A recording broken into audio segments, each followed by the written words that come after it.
warahmatullahi wabarakatuh.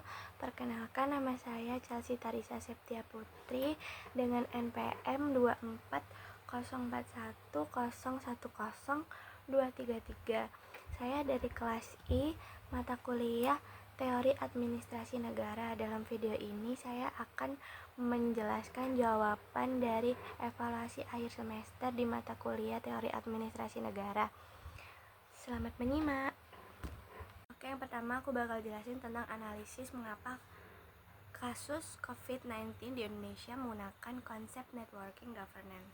Oke, penanganan COVID-19 di Indonesia tidak bisa dilakukan oleh pemerintah saja. Kenapa? Karena masalah ini tuh cukup kompleks, karena kita juga melibatkan tentang masalah kesehatan, ekonomi, dan sosial yang membuat negara Indonesia ini semuanya tuh harus bekerja.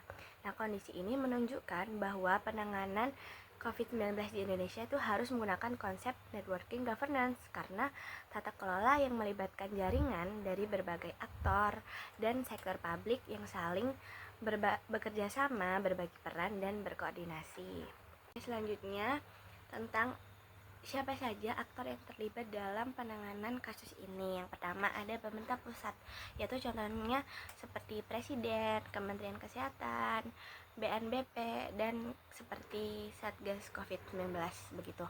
Nah, pemerintah pusat ini berperan dalam menetapkan kebijakan seperti PSBB, PPKM, dan pengadaan vaksin pada saat itu, serta penyusunan anggaran-anggaran yang dibutuhkan saat penanganan kasus COVID-19. Selanjutnya ada pemerintah daerah. Pemerintah daerah ini ada di kabupaten dan kota, mempunyai peran dalam mengimplementasikan kebijakan di lapangan dengan sesuai kondisi wilayah masing-masing. Nah, pemerintah daerah juga bertanggung jawab dalam pelayanan kesehatan, pendataan kasus COVID-19, dan sosialisasi kepada masyarakat seperti sosialisasi vaksin, sosialisasi pemberian vitamin, terus PPKM juga. Nah, selanjutnya ada tenaga kesehatan dan fasilitas kesehatan. Nah, itu mencakup seperti aktor-aktor penting, yaitu kayak dokter, perawat, terus ada di puskesmas itu juga. Nah, kenapa ini penting dalam penanganan langsung? Karena ini langsung terjun dalam perawatan pasien, testing, treatment, serta pelaksanaan vaksinasi. Nah, yang selanjutnya ada sektor swasta.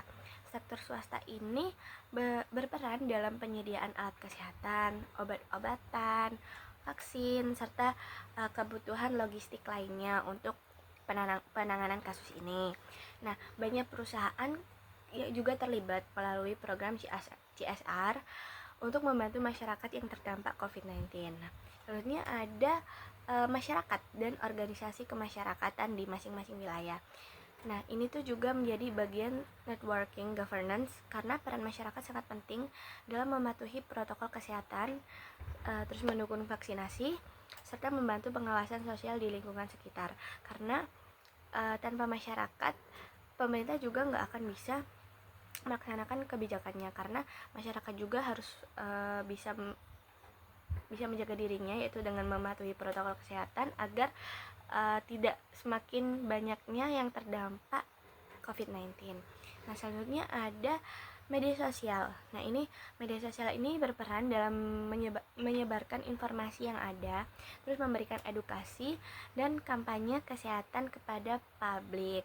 Nah, meskipun di sisi lain juga berpotensi menyebarkan hoax, tapi pada kala itu kita juga harus menyaring mana yang informasi yang benar, informasi yang resmi, dan mana yang hoax. Jadi media sosial pada saat itu emang ada dua sisi, yaitu ada sisi positif dan negatifnya, tapi memang kembali lagi peran masyarakat saat itu juga pinter-pinter dalam memilah informasi mana yang benar dan mana yang hoax. Oke, selanjutnya yaitu aku akan bakal menjelaskan hambatan apa aja sih yang muncul dalam analisis kasus ini. Nah, pada pelaksanaan kasus dengan konsep networking governance ini terdapat beberapa hambatan, yaitu yang pertama ada koordinasi antar aktor belum sepenuhnya itu efektif karena dari pemerintah pusat dan pemerintah daerah terkadang mereka memiliki kebijakan yang berbeda. Hambatan yang kedua yaitu ketimpangan kapasitas fasilitas di masing-masing daerah.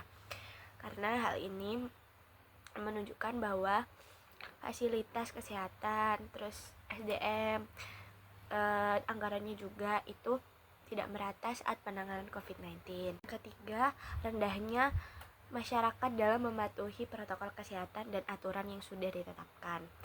Nah, hal ini tuh dipengaruhi karena faktor ekonomi, budaya, dan maraknya informasi yang salah seperti yang sudah saya jelaskan tadi. Banyak media informasi yang menyebarkan hoax. Nah, hal itu membuat masyarakat jadi bingung karena mereka harus mematuhi yang mana dan harus mengikuti yang mana. Yang terakhir, arus informasi yang tidak terkontrol. Seperti yang sudah saya jelaskan tadi, di media sosial yang banyak mengunggah informasi yang tidak valid, hoax, ataupun bukan dari website resmi. Nah, hal itu bisa menghambat kepercayaan publik terhadap kebijakan pemerintah. Yang terakhir, aku akan jelaskan model networking governance yang dikembangkan di Indonesia pada saat penanganan kasus COVID-19. Nah, model ini dikembangkan dalam penanganan COVID-19 bersifat kolaboratif dan multi aktor, yang dimana artinya kolaboratif, Indonesia berkolaborasi dengan berbagai sektor dan berbagai aktor agar penanganan kasus ini lebih efektif untuk ditangani. Pemerintah tidak bertindak sebagai satu-satunya pengendali, tetapi sebagai koordinator jaringan. Nah, pemerintah ini sebagai networkingnya. Lalu pemerintah akan berkoordinasi dengan berbagai sektor dan aktor yang menghubungkan di berbagai pihak begitu. Oke, secara keseluruhan penanganan COVID-19 di Indonesia menunjukkan bahwa networking governance menjadi pendekatan yang relevan dalam menghadapi krisis besar pada saat itu. Namun, efektivitas konsep ini sangat bergantung pada kualitas bagaimana cara antar aktor dan sektor itu berkoordinasi untuk menjalankan sebuah kebijakan yang diberikan kepada masyarakat. Nah, maka dari itu partisipasi aktif masyarakat ini juga sangat penting untuk menjaga antar aktor tersebut itu lebih baik dalam berkoordinasi. Untuk jawaban yang kedua terkait dengan analisis program Kader Surabaya Hebat dalam perspektif New Public Governance.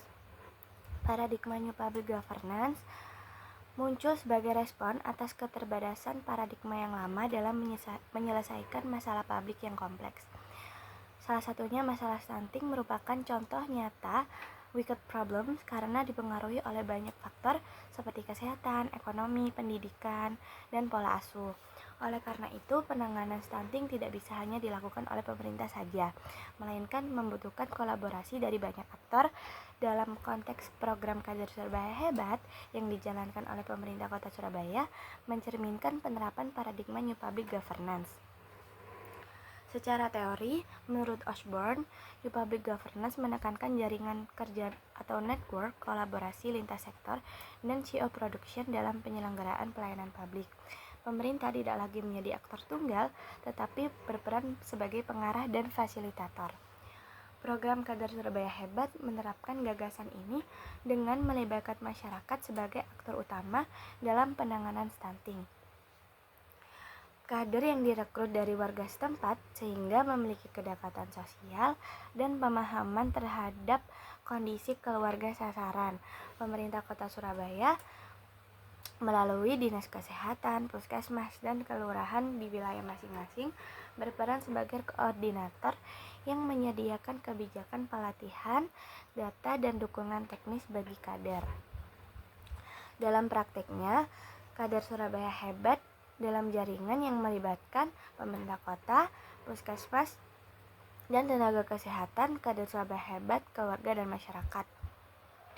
Pola ini menunjukkan adanya CO production, yaitu pelayanan publik, dihasilkan oleh pemerintah dan masyarakat.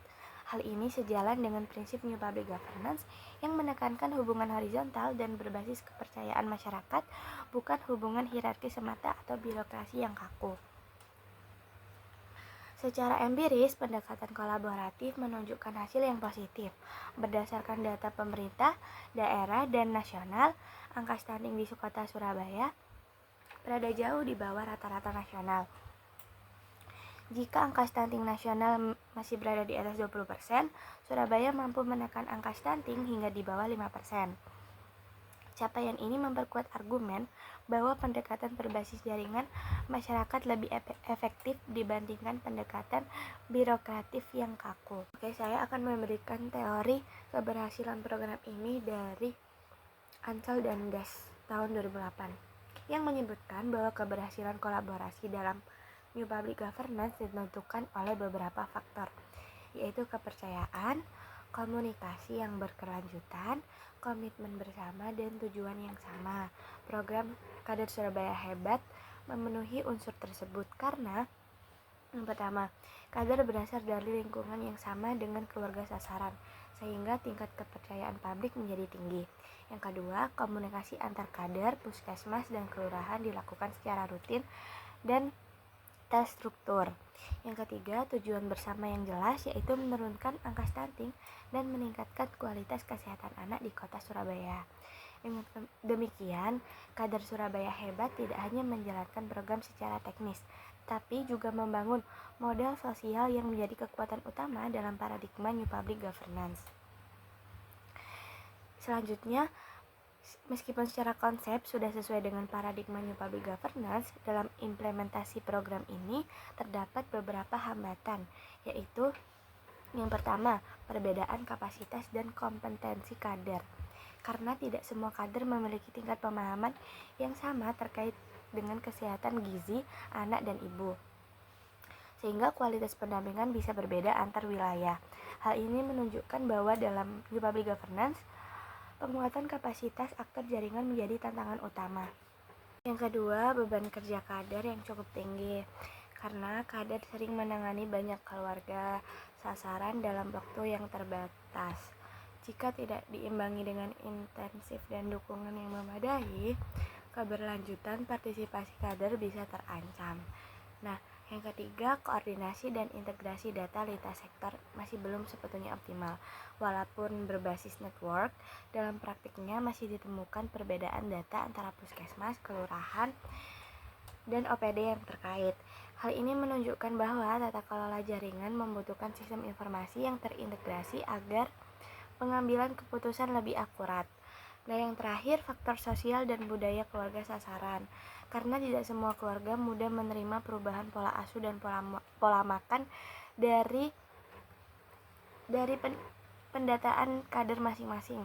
Hambatan ini menunjukkan bahwa keberhasilan New Public Governance juga sangat bergantung pada penerimaan sosial, bukan hanya struktur kelembagaan. Karena yang paling terpenting, penerimaan sosialisasi dari kader ke keluarga sasaran itu sangat penting, karena mereka juga harus membiasakan pola asuh dan pola makan mereka masing-masing. Secara keseluruhan, program Kader Surabaya Hebat merupakan contoh nyata dalam penerapan paradigma New Public Governance dalam penanganan stunting di kota Surabaya. Nah, pemerintah kota Surabaya berperan sebagai koordinator jaringan, sementara masyarakat Surabaya melalui kader Surabaya Hebat menjadi aktor aktif dalam pelaksanaan kebijakan ini. Data penurunan angka stunting di Surabaya menunjukkan bahwa pendekatan kolaboratif berbasis masyarakat ini lebih efektif dibandingkan pendekatan birokrasi yang kaku. Namun, tantangan seperti peningkatan kapasitas kader, integrasi data, dan penguatan koordinasi lintas sektor dan aktor masih perlu dibenahi agar program ini semakin berkelanjutan dan menguntungkan bagi masyarakat setempat. Pertanyaan ketiga tentang mengapa paradigma New Public Governance menjadi solusi dibandingkan dengan paradigma yang lainnya.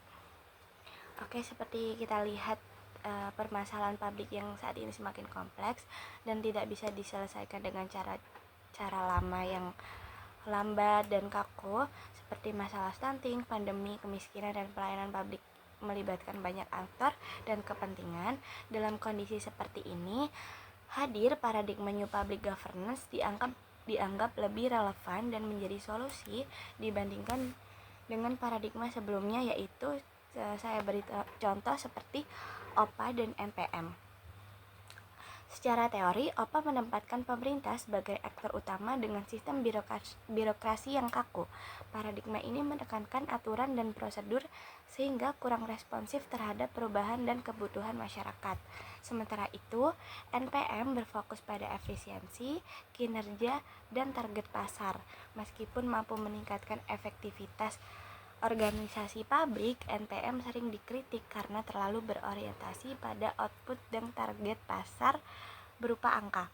Nilai partisipasi, keadilan sosial, dan kolaborasi sering terpinggirkan dan tidak menjadi prioritas di paradigma NPM. Berbeda dengan kedua paradigma tersebut, NPG New Public Governance memandang pemerintah sebagai bagian dari jaringan kerja atau network yang melibatkan masyarakat, sektor swasta, dan organisasi sosial. Menurut Osborne, New Public Governance menekankan kolaborasi, kepercayaan, dan CEO production dalam penyelenggaraan kebijakan publik. Pemerintah berperan sebagai fasilitator, bukan satu-satunya pengambil keputusan karena mereka juga melibatkan masyarakat dalam pengambilan keputusan. Secara argumen yang sudah saya cari dalam teori, mengapa NPG ini menjadi solusi? Karena mampu menjawab kompleksitas masalah publik. Karena masalah publik saat ini tidak bisa diselesaikan secara linear karena saling berkaitan antar sektor. Dengan pendekatan jaringan, NPG memungkinkan terjadinya pertukaran sumber daya, pengetahuan, dan pengalaman antar aktor. Selain itu, New Public Governance meningkatkan partisipasi dan legitimasi kebijakan.